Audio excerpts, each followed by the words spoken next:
Hello, my name is Farhad Javidi.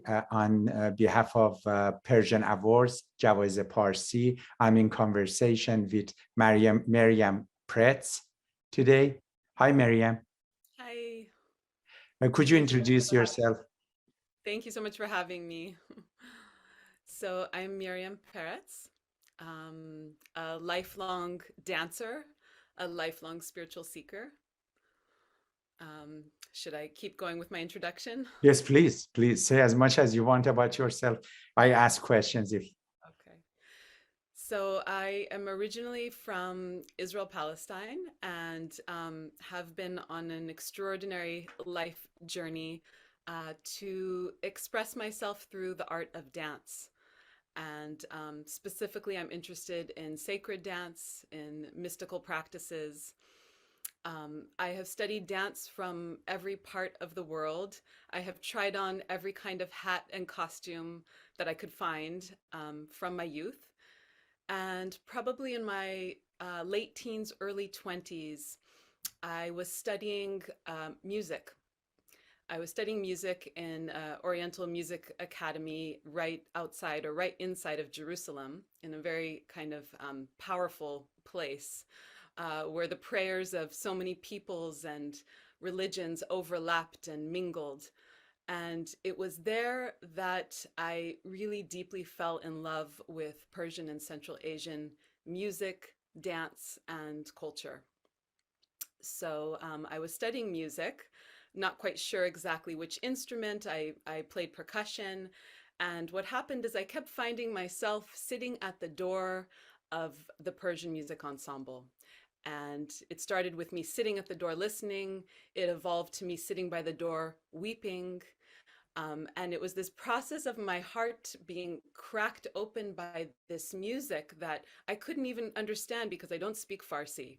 But the language spoke to the language of my soul, something so deep that I can't even express in words. So my entry into Persian and Central Asian dance really was through the music, was through first falling in love with the daska, with the musical modes. And it was like a feeling of remembering a past life, remembering my soul.